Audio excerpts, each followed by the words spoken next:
After spending the past few months reviewing every single game in the Zelda franchise, it only makes sense for me to do a ranking video of all of them. Which means, of course, just like any ranking video, these are my opinions, you are entitled to your own. But in case you're wondering a more objective ranking, specifically based on innovation, I put it in the top left corner of all of these games. And, of course, everyone has their own biases due to nostalgia. You are probably going to see mine in this video. But it's also worth mentioning that in terms of the Four Swords games, I was not able to play through them just because of their inaccessibility nowadays, also known as just simply being way too expensive. So those are going to be discluded, but everything else that has the Legend of Zelda, or in Zelda 2's case, just the name Zelda in the title, is included. Oh yeah, and no CDI games, but if they were in there, I'll give them a special place at 21st and 20th. Alright, let's get started. Number 19, to almost no one's surprise, is The Legend of Zelda Triforce Heroes, which originally I was going to do a review of, but unfortunately kind of ran out of time when it came to Tears of the Kingdom's release date on May 12th. So as a result, I didn't really get a chance to talk about this one. And yeah, big surprise, I don't really like this game. This game just doesn't take itself seriously at all, which could be a good thing, no doubt, but it's so silly that it just kind of comes off as dumb. I mean, the entire story of this game is around a complete fashion scheme and a princess just locking herself away, and everyone is super sad, so let's figure out this whole entire fashion design in Skytopia. Yeah, no, that doesn't do it for me at all. This was during the great Nintendo year of 2015, where they were just kind of lazily barfing out projects. And while Nintendo did have some pretty good games this year, they also had a lot of mediocre ones. And this is one such example, reusing a lot of assets from A Link Between Worlds, but being nowhere close to as fun as that game, and just in general having kind of lame puzzles and nothing that really stands out. This is one of the few Zelda games that I cannot see anyone ever saying that this is their favorite Zelda game, unless, of course, it's the only one that they've played. So yeah, this is number 19. Coming in at number 18, The Legend of Zelda Spirit Tracks, which objectively I think is one better than 18, but we'll get to that in a second. In general, Spirit Tracks to me is just a very bland, basic Zelda game, and I don't really feel like there's a lot setting this one apart. I mean, all of the themes are pretty much the same. The story is weird and almost too weird. Spirit Zelda is an interesting companion, but honestly, the train mechanic just sucks. The flute playing sucks. This game is so unbelievably slow. Its opening takes almost an hour and a half until you even reach the first dungeon. It's ridiculous. And all of the problems from Phantom Hourglass transfer over. I really don't like having to use the stylus to control Link in general. Some people were able to adapt and actually fall in love with this playstyle. I am not one of them, and maybe that makes me too traditional, but I mean, I don't know what to tell you. And just in general, Spirit Tracks to me doesn't really stand out at all. And this is the case for both DS entries and one of two of the entries on the 3DS. I feel like the dual screen mechanic of the DS and 3DS could have been used in so many creative ways, especially for puzzles or just for inventory. But unfortunately, all of the games on the DS and 3DS didn't really take advantage of this to their highest potential. And I feel like both of the DS games are the number one examples of that. Now, of course, this game isn't all bad. I think that the Sand Rod is a fun inclusion, and I will say that the Spirit Tower, while I still hate it, isn't technically as bad as the Temple of the Ocean King, and there is still some Zelda love that I can give to this one. But just in general, I feel like this game just isn't anywhere close to as special or frankly as good as the rest of the saga. Number 17 goes to The Legend of Zelda Phantom Hourglass. And do you remember all the problems that I literally just talked about with Spirit Tracks? Most of them transfer over into Phantom Hourglass, but for whatever reason, I find this game to be slightly more replayable. But in general, I feel like Spirit Tracks is just a little bit more impressive, which is why, in terms of the objective ranking, I feel like this one's number 18, while Spirit Tracks is number 17. And that's because this game doesn't really bring much in terms of innovation. I mean, sure, moving around with the ship on the DS is kind of fun, but pretty much all of this game is ripped from Wind Waker, and I just find Lineback as a character to be a little bit more interesting than Spirit Zelda. Sorry, Spirit Zelda fans.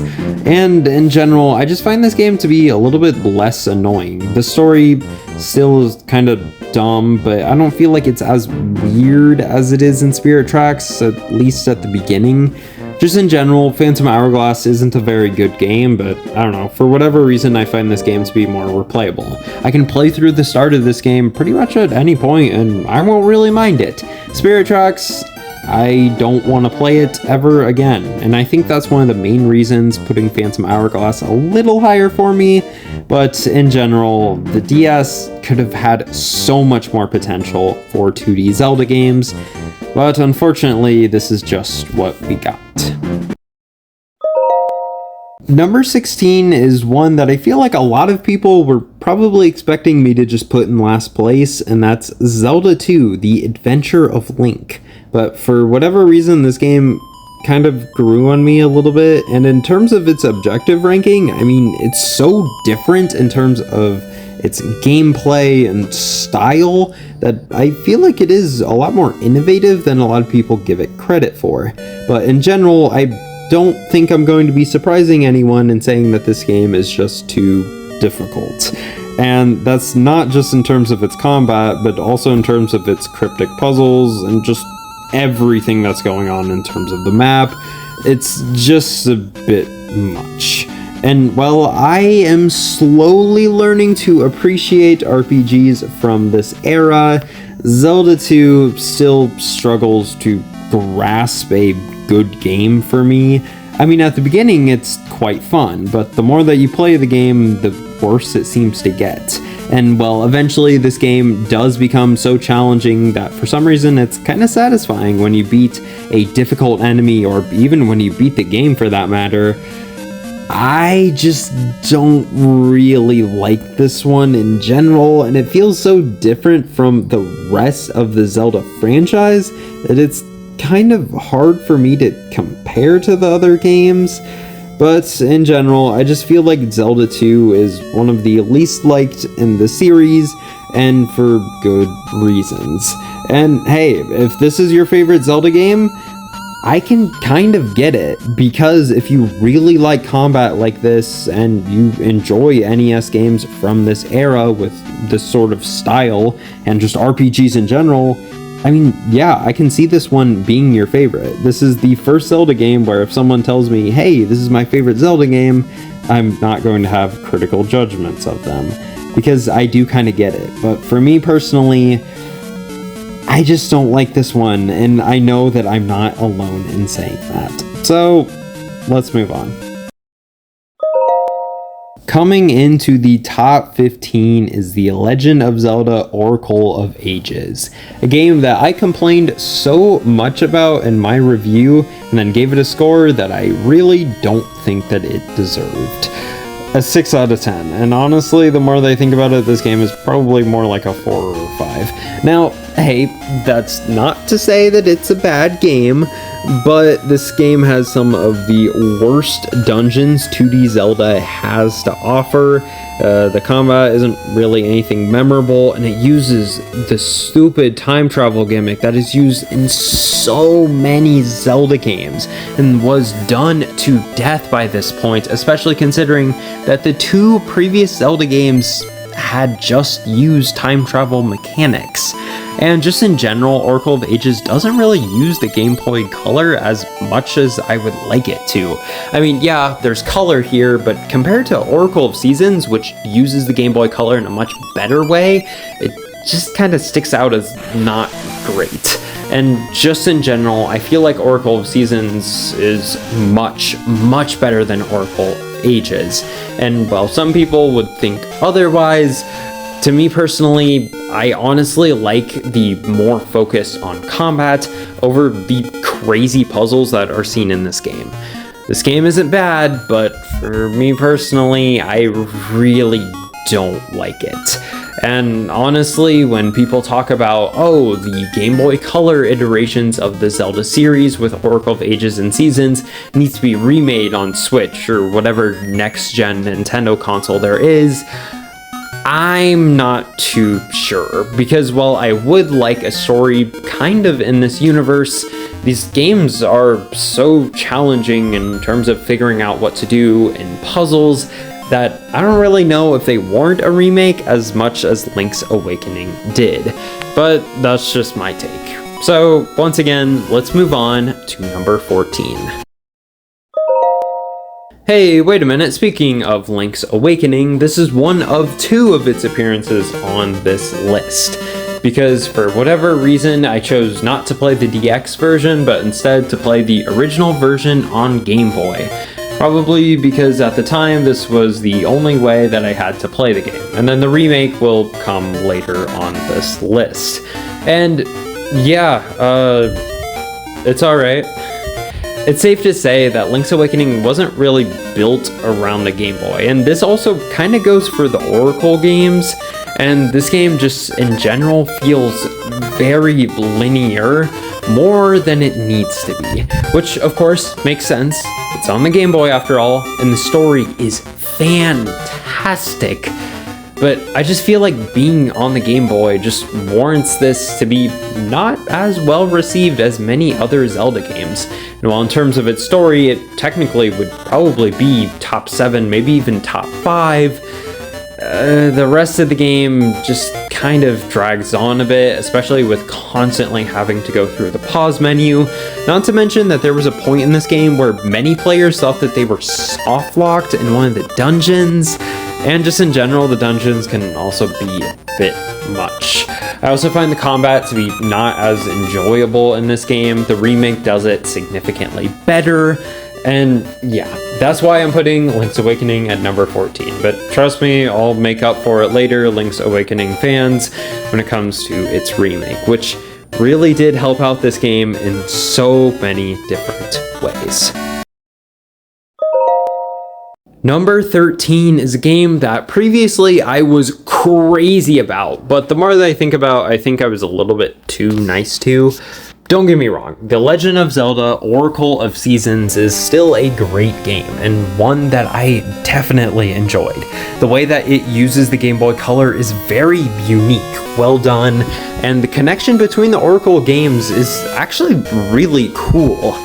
But in general, I still feel like this game just doesn't really work as well as it could, and maybe that's just because it was released on the Game Boy Color and obviously has the limitations of being on that handheld, and in my opinion, the audio in both this and Oracle of Ages is awful.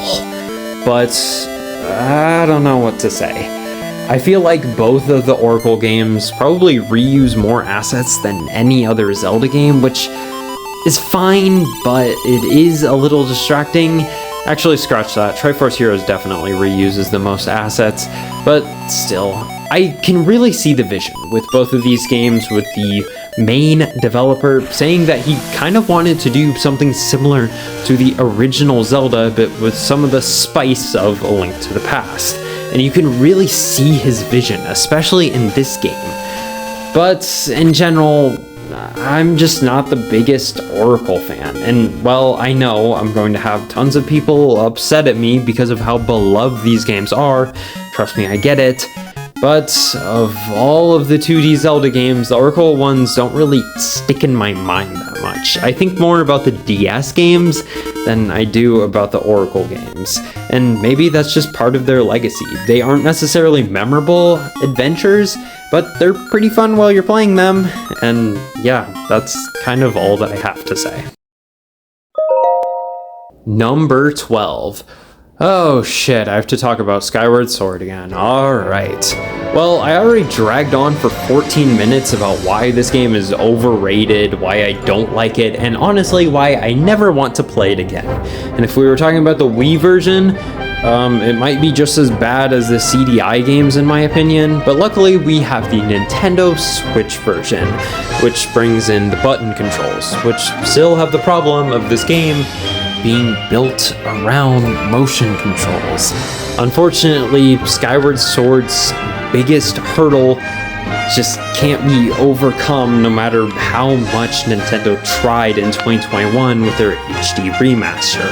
But there are still some things in Skyward Sword that I do a little bit enjoy. The story is alright, I guess. I kind of like the opening, especially in the Nintendo Switch version, and just in general, the game looks pretty nice. The music is good. I mean, Ballad of the Goddess is an amazing song, but in general, I have never liked this game. The dungeons just feel like they are way too overdrawn, similarly to Twilight Princess, and the fact that this game is just as long as Twilight Princess is ridiculous. It's just way too long. And in general, Skyward Sword just also isn't super exciting for a Zelda origin story, because it takes so much from previous entries, and I feel like it doesn't really adapt on it as much as I wish it would. Now, of course, adaptation would finally come into play with The Legend of Zelda Breath of the Wild in 2017, but in 2011, after a 5-year hiatus from 3D Zelda, I think Zelda fans were expecting just a little bit more. Instead, we have this motion control mess. And yes, once again, the Nintendo Switch version does fix a lot of these problems, but I still found myself not enjoying playing this game whatsoever. And just in general, this is probably the 3D Zelda game that I can never see myself playing again, which is not something I can say about any other 3D Zelda experience. So yeah, I'm done talking about Skyward Sword. I'm sorry, we're gonna move on now. Number 11 is the original, The Legend of Zelda on NES. Originally, when I played this game, I gave it a 5 out of 10, and honestly, looking back on that score, I really regret it. I kind of wish I would have given it like a 6 or a 7, or maybe even something better than that. Because honestly, the more that I think about this game, the more fondly I look back on it. Which, after beating it, was not what I thought I would be thinking about it. But this is definitely a Zelda game that I can see myself replaying for whatever reason. While a lot of people complain about its cryptic design, I found it really funny just looking at the walkthrough and seeing all the insane stuff that gamers in 1986 or 1987 would be forced to experience just to be able to beat this game. I mean, this game is complete bullshit, but at least it's kind of funny. And just in general, this game has pretty good combat, decent dungeons, and so much iconic music. Okay, there's like 3 tracks in the entire game, but still. The story is simple, really easy to understand, and honestly pretty good. Just in general, The Legend of Zelda on NES is simple, basic, kind of cryptic, but for whatever reason, it's endearing, fun, and truly feels like an adventure. You can see what the developers were exactly trying to do with this game. And honestly, it set the standard moving forward as to what a Zelda game or what an adventure game in general would be. And the video game industry has never been the same since. Well, if you skipped all the way to this point in the video, this is now officially a top 10, which means that number 10 is The Legend of Zelda Twilight Princess, which is a game that, oddly enough, I kind of want to play again, which is a little weird because of how much I hated the first half of this game. But the second half was so good that it just kind of brings back decent memories, even when I absolutely despise the first half of this game.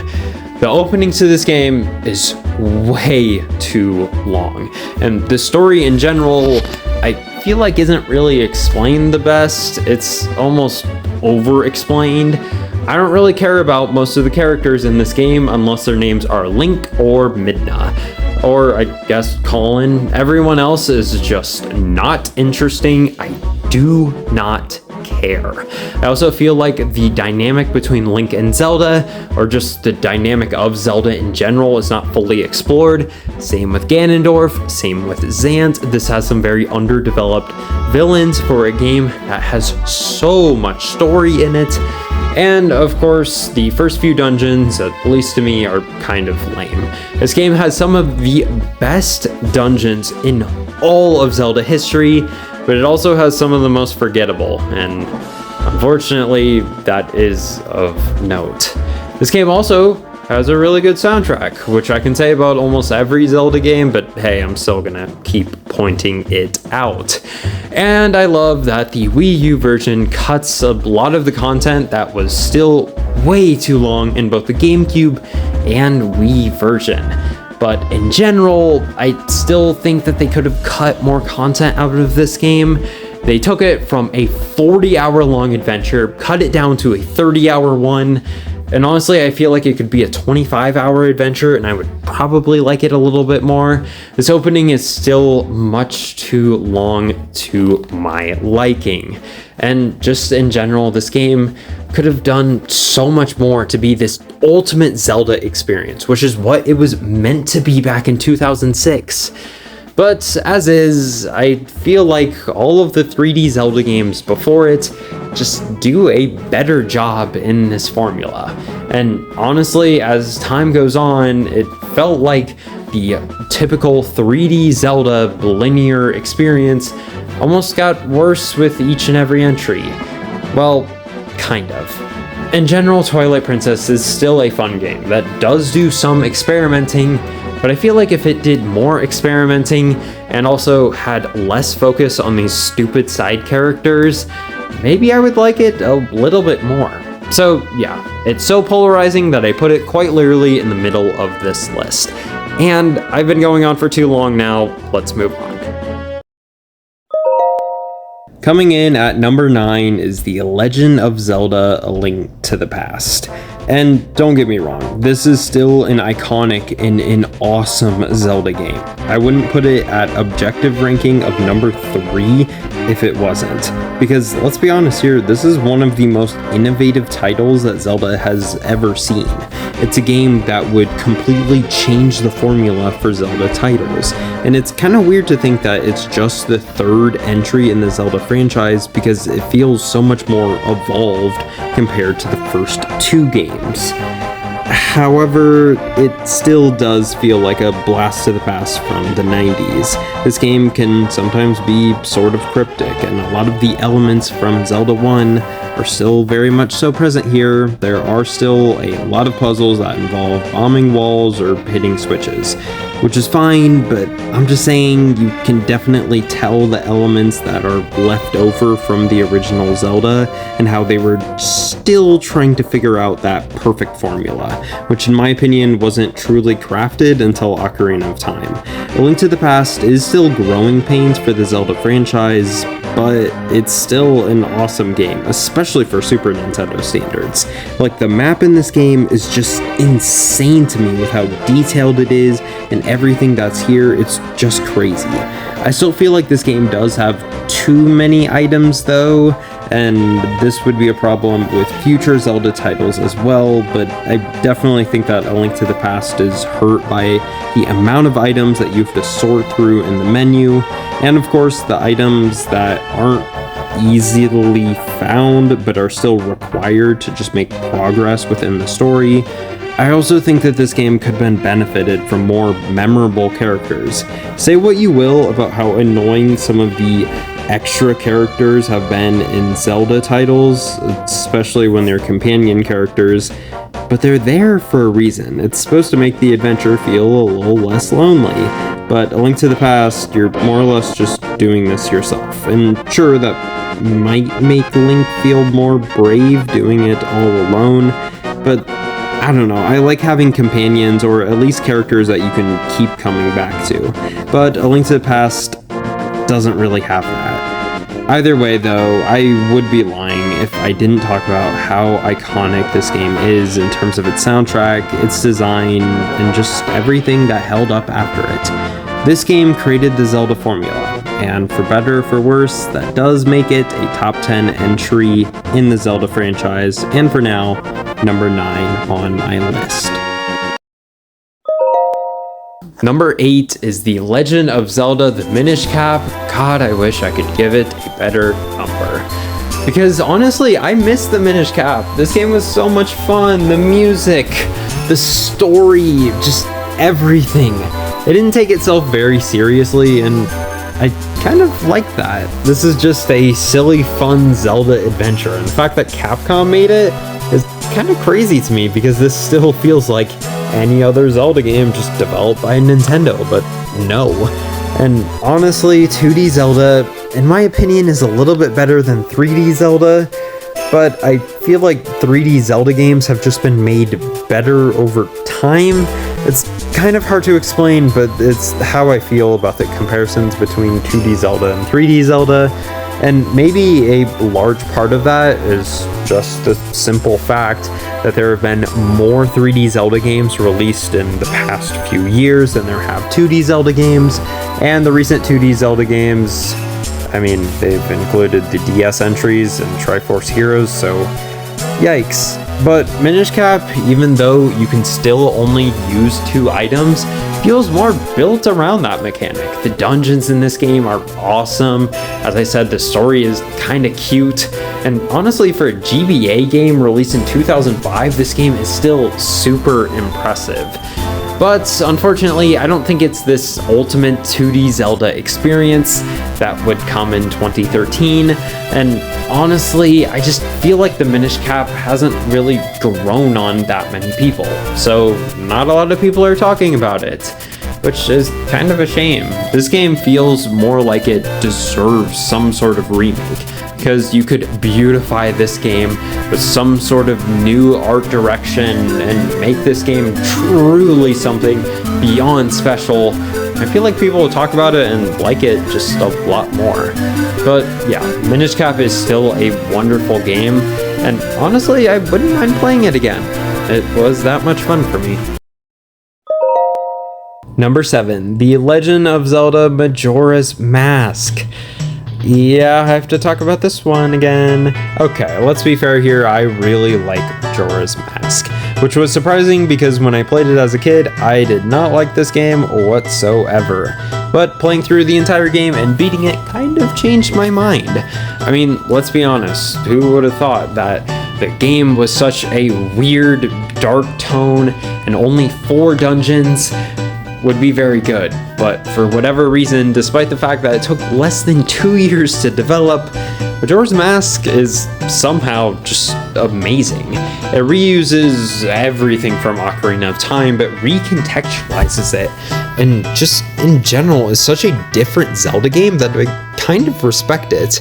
And yeah, number 7 is not doing this game justice, but when you look at the list of Zelda games and how many great and iconic adventures there have been, you can see why it's really difficult to rank these games. So yeah, Majora's Mask is number 7.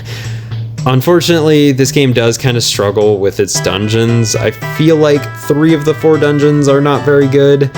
And then we have Stone Tower, which is incredible, but I mean, it's not like it makes up for the mediocre, or in the 3rd dungeon's case, bad design of previous dungeons. I mean, they're alright, but I don't really see them as too special, and there's a lot of this game that is just a bit of a slog. But in general, Majora's Mask is still a wonderful experience, and if you haven't played it yet, I highly recommend it. And especially the Nintendo 64 version. Maybe it's just me, but the 3DS version I couldn't get into at all. When I played the Nintendo 64 version, I don't know, everything clicked. I seemed to like it a lot more. Not sure why. But let's move in to number 6. Number 6 is a remake of a game that I talked a little bit about earlier, The Legend of Zelda: Link's Awakening. And this remake on Switch always perplexed me, because originally when I played it back in 2019, I was just hoping for it to basically be a sequel to A Link Between Worlds, because I had no idea what a Game Boy or a Link's Awakening was. And when I played this game, I was thoroughly disappointed. But the more that I think about it, the more that I like this game. All of the art direction, all of the styles, the fact that this game really feels like a Nintendo Switch game is so impressive. Now, of course, the linearity still sucks, and I feel like this game, oddly enough, could have used more buttons on the Nintendo Switch controller. Like, the R and ZR button do the exact same thing. Why? And the D-pad as well could have been used for something else. It's just odd to me. We have all of these buttons on the controller, and a game that has this many items, and for whatever reason we can't figure out more creative ways to use them. It's just odd. I don't know. But this remake is still very well done. It looks very nice, and oh my goodness, the story. The story recontextualized feels a lot better with this art style. I just like it so much. And the ending cutscene, I mean, this game is very sad in many ways, but kind of happy in others. It's really hard to explain, but yeah, I would highly recommend giving this one a chance. The Legend of Zelda Link's Awakening on Switch is just a very well-made game, and one that, of course, I recommend. Number 5, The Legend of Zelda: The Wind Waker. The more that I read about The Wind Waker, the more that I learn about this game, I always think, what if? Hearing about all the cut content and how this game could have been a lot bigger, and how this Triforce hunting stuff probably could have just been removed from the game entirely based on the dev's original design, it's just a little distracting to me. And hey, I love the boats, I love the exploration, I love the sense of adventure from this game, but I feel like maybe I don't have enough patience for it. I mean, yeah, sailing in this game can still be a lot of fun, but also a lot of the time it's just when I decide that I need to take a bathroom break. I don't know. But in general, The Wind Waker is still a colorful and wonderful experience. It's a game that I loved as a kid and still love to this day. And that's not to say that this game isn't a little bit creepy sometimes. I mean, there are some creepy enemies, and of course your first visit to Hyrule Castle is truly something special. This game just knows how to use its art style, and it uses it so well. And while the HD remaster on Wii U really doesn't change that much about the game, it just looks so beautiful that it's kind of hard to ignore. And honestly, I already did an entire rant talking about how much I love this game. I wish I could give it something better than number 5, but hey, it's still in the top 5 and is still a great game, and one that if you haven't played, what are you doing? Just play it, come on. Number 4, The Legend of Zelda: Tears of the Kingdom. Oh god. Yeah, that's right. I prefer Breath of the Wild over Tears of the Kingdom. And honestly, at first I kind of preferred this game. I don't really know what happened. Actually, scratch that. I do. Because after I beat this game, I didn't want to play it again. And that is a big problem. When you have this Zelda game that addicted me for weeks, and then I turn it off for once, and then I don't ever want to touch it again, that is not a good thing. A lot of Nintendo Switch games have had this problem. Super Mario Maker 2, Animal Crossing New Horizons, Super Mario Odyssey, all have the problem of just weirdly not being replayable. And it's odd that Breath of the Wild is very replayable to me, but Tears of the Kingdom, I just don't really have the urge. And I have countless friends that feel the exact same way. I know a lot of people who fell off from this game and just didn't want to keep playing it, even if they didn't even beat the game, which is very distracting. And well, yes, the quests and everything in this game are very well done. I just feel like it's safe to say that this is an expansion on Breath of the Wild, and a very good one at that. And I'm not one of those idiots trying to call this game DLC, because that doesn't make any sense at all. But in general, I just feel like this game doesn't really do enough to evolve Zelda. It creates some very new and in-depth ideas, but it kind of takes away that simple to understand that previously was in every Zelda game. And hey, I love Tears of the Kingdom. It's number 4 on this list. That is pretty damn impressive. And maybe in the future, I'll like it more than Breath of the Wild if I ever decide to play it again. But as of right now, I fell off from this game, and I can't really see myself playing it again. And that's kind of hard to take, because I did most of the main things in this game, and what's remaining is some interesting side quest, but not really anything that's making me want to play the game again. I just feel like I'm not missing much, and for Breath of the Wild, this wasn't the case at all. I could beat that game over and over again, and I would not care. But for Tears of the Kingdom, I don't know.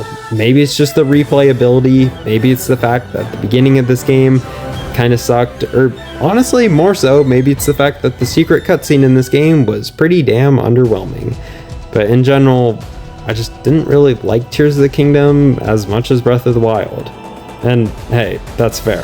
Breath of the Wild is in my top 5 games of all time list. But I just feel like Tears of the Kingdom just came a little bit short. Still an excellent game, just like I said, a little short. Number 3, The Legend of Zelda Breath of the Wild. Wait a minute, number 3? This actually kind of surprised me when I sat down to finally rank all of these games, because before Tears of the Kingdom even released, this would have been number 1 on this list. I'm not even joking, because Breath of the Wild is that replayable, that much fun. But I feel like Tears of the Kingdom highlighted a lot of this game's problems. I didn't have any problem with the dungeons in this game. And then Tears of the Kingdom showed me that this game could have had significantly better dungeons, and now I'm distracted by that. I barely had any problem with the story in this game whatsoever. And then Tears of the Kingdom had a significantly better story, and now I can't stop thinking about it. Breath of the Wild is still a great game. I just feel like it was kind of hurt by Tears of the Kingdom's release. And don't get me wrong, this is still one of my favorite Zelda games and just video games in general. The open world is magnificent. It is endlessly replayable. The side quests are a ton of fun. The shrines are a ton of fun. I like so much about this game, but for whatever reason, I don't know, it was kind of hurt by the release of Tears of the Kingdom. And also, for whatever reason, number 2 on this list was severely helped by Tears of the Kingdom, which is also something that I wasn't expecting. So, let's talk about that game. So, bringing us into our top 2, we have The Legend of Zelda Ocarina of Time. A game that previously I thought was worse than Wind Waker? Yeah, I'm not joking here. But for whatever reason, Ocarina of Time, the more that I think about it, the more that I think of how iconic it is, how innovative it is, how great of a game it was. It still is endlessly replayable. This game is a ton of fun. It has the best soundtrack in the entire Zelda franchise. Actually, scratch that. It is the best soundtrack of any video game ever made. I am not taking that back. Ocarina of Time is just a wonderful experience that, even as someone who didn't grow up playing it, is oddly still nostalgic. I felt the same way about Super Mario 64, and I don't know why. I can play through this entire game on Nintendo 64 or 3DS. These versions are both very, very well made. And just in general, well, yeah, this game does have some problems. The water temple sucks, and getting through Hyrule Field isn't really the best. It's still hard to ignore how this game has stood up against the tests of time. I mean, Ganondorf's story in Tears of the Kingdom is really interesting and well done, but it just kept bringing me back to this game, and how in many ways Ocarina of Time also is very well made with its own villain of Ganondorf. How he quite literally manipulates the player. It's so genius. And in general, the puzzles in this game are some of my favorites in the entire history of the Zelda franchise. Ocarina of Time just does so much right, and it's kind of hard to ignore. And as much as I have heard people call this game overrated or a thing of the past, I always roll my eyes at these people because I don't really think that they get it. This game just does so much right, and honestly, that is something I will never forget. But it does fall just short of being number 1 on this list. And the number 1 greatest Zelda game of all time is The Legend of Zelda: A Link Between Worlds, in my opinion. And trust me, I am the most biased person in the world to be making that statement. Because, let's be honest, I grew up with this game. When I first played it, I was 8 years old and had barely played any video games up to that point. I had played like Mario Kart Wii and Wii Sports Resort, and when I was finally able to get my hands on a true Zelda game in this fashion, it was fantastic. A Link Between Worlds was something that I could play endlessly, over and over and over again. I've probably played more than 200 hours of this game, just playing it again and again and again. New save profiles, trying something new, 100%ing the game. It is a blast. I could probably go through and beat this game every single day as my breakfast, and it wouldn't get old to me. That's how much I like this game. And yeah, A Link Between Worlds is my favorite game of all time. It might be the only game ever that I would consider a 10 out of 10. But that just shows how special it is, how much I love it. And honestly, how much my opinion on it is never going to change. So yeah, A Link Between Worlds is just that good to me. And honestly, if you don't like it as much, that's fine. I can't think of anything that's wrong with this game, but I am no doubt blinded by nostalgia. So as a result, the fact that this is number 1 on my list is, of course, my opinion, but the fact that this is not even in the top 5 objectively, I think should say something about the game. Sure, it's not as innovative as other Zelda titles, but it's a lot of fun, has really good characters, a really good story, and honestly, a pretty creepy and villainous villain. Yuga is just really well done in this story and doesn't get enough credit. But in general, A Link Between Worlds will always be the safe home of a Zelda game that if I ever want to play an entry in the Zelda franchise, yeah, I'm probably just going to play through A Link Between Worlds again. And hey, everyone has some sort of Zelda game that is the A Link Between Worlds for me. So honestly, that's kind of cool. But yeah, thank you everyone for watching my stupid and crazy series on the Legend of Zelda video games. And well, I'm not sure how much longer I'm going to be making YouTube videos for. I'm glad that all of you followed me on this adventure. And of course, to all the people that I pissed off in the comment section, thank you for watching my videos. But yeah, I'm not going to ask anyone to like or subscribe, but if you would, that would be great. Oh wait, that's somewhat hypocritical, okay.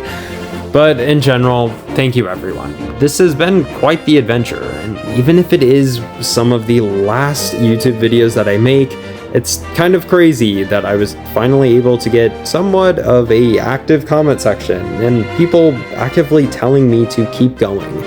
That's truly special to me, and I really cannot even put into words how much that meant. After so many years on YouTube, I'll probably still be making a few more videos this year, but I think it's worth mentioning I am going to be off to college in August. So, wish me luck there. But in general, yeah, thank you for watching my ranking every Zelda video. Hopefully you agreed, but more than likely you didn't agree. So tell me your ranking in the comment section down below. Anyway, bye guys.